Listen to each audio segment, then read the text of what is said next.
Hello, freak bitches. But even if we did, it's worth repeating. I talked about an article that was done by some colleagues of mine. I don't know them well, but some academics, where they looked at the political affiliation of professors at top, I think it was Californian schools, whether they identified it or whether they actually had Democratic affiliation or Republican. And as you might imagine, it was extraordinarily skewed towards Democrats.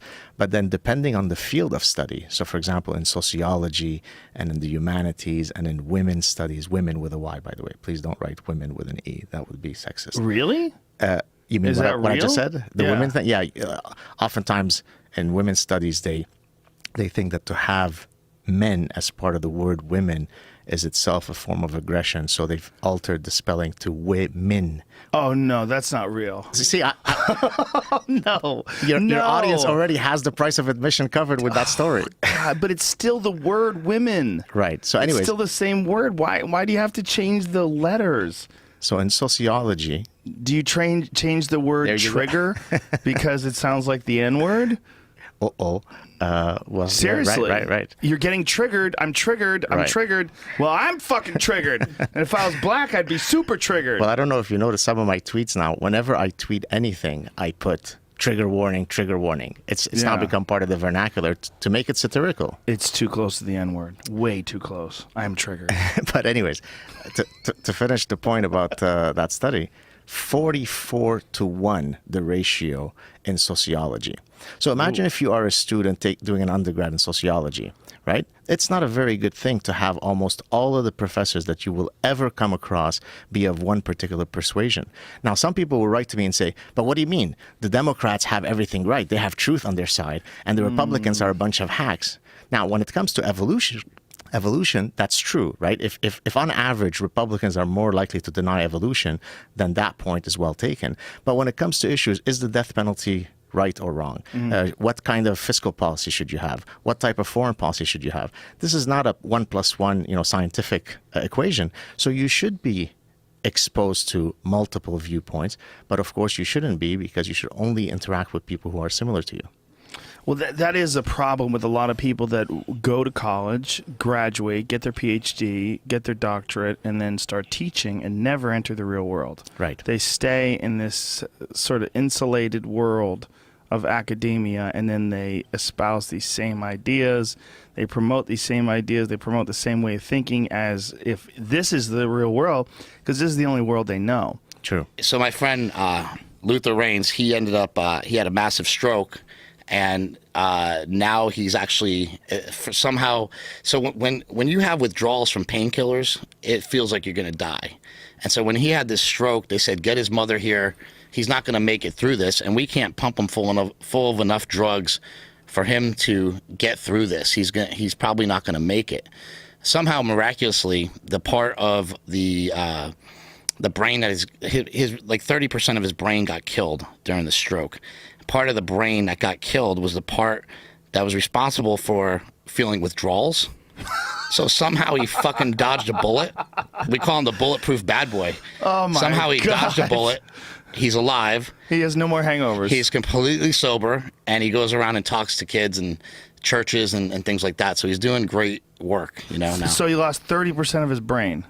Yeah, but somehow he's still cognitive. He's still, he's still there. He's jacked. I mean, he's still. So he's on steroids. Yeah. So Jesus Oh, fucking Christ. I don't So he's know. off, Maybe. Oh, duh. He might be. He's so got to be on something, yeah. So he's off the pain pills, on steroids, and helping out kids. Yeah, there you go. What the fuck kind of a world we live in? I love that one day we were eating with him. We were grabbing a burger or something. And he's got this fanny pack on. He's like pulling stuff out. He's trying to find his like money. He's like, I'll pay for it, bro. And he's like moving in slow motion. He's fucking drooling. I'm like, this guy's amazing. What is going on with this guy? He's putting all these like different bottles of pills like on the table. He's got like Viagra and a bunch of other shit. He And carries a bottle with him? yeah, and then he put like In his fanny pack. yeah, well, there's bottles, the many bottles. And then he puts down like a little bag, like a clear bag of something, and he's like, he looks at it, and he grabs his money clip, and he puts his money on the table, and he looks at the clear bag, he's like, whoops. And he puts that back, whatever the fuck that was. That was like, that wasn't okay for him to put on the table. Everything else was fine for some reason. He's like, whoops. This big old stack of cash. That's so crazy. Oh yeah, Oh my god. I was like, dude, what if you get like your pills mixed up? Like you're just running a ton of fucking Viagra and shit. Like, what do you do?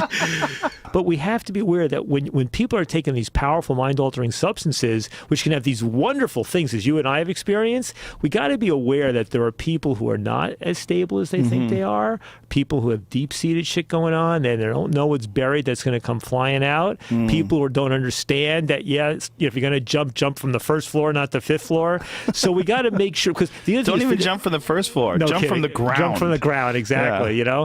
But that, it's going to be so key. Because, I mean, look, just to shift away from the psychedelics for a second, one of the issues we're working on big time is trying to reduce the number of people dying from overdoses involving either heroin or pharmaceutical opiates. So the last couple of years, more people have died of an accidental overdose involving heroin or other pharmaceuticals than in a car accident. It's the number one cause of accidental death in America today, right? I mean, it's absolutely crazy stuff, right? And in fact, when we say overdose, it suggests you took too much. Most of what are overdoses actually are drug combinations. They're typically doing this opiate, pharmaceutical opiate, oxycodone, whatever it might even be prescribed to you, with booze or with benzos, Valium-type drugs, right? So what we're trying to do is to put out there the notion that if you're doing opiates, don't combine it with booze. Don't combine it with tranquilizers. There's a miracle drug called naloxone, and we're trying to make that stuff as widely available. It reverses it's like an antidote for an overdose. Make it available. We're passing 911 Good Samaritan laws. So if people are around and a buddy of theirs overdoses, they don't just flip out. They call 911 right away the way they would a heart attack. So, it's true with the psychedelics and marijuana, but even with the drugs that we see as less elevated in a way, but that huge numbers of people are using, like the opiates, it's really important that we become more and more of a society that understands the notion that we need to make it safer to use these drugs, right? We got to keep people from getting hurt the way that people get hurt.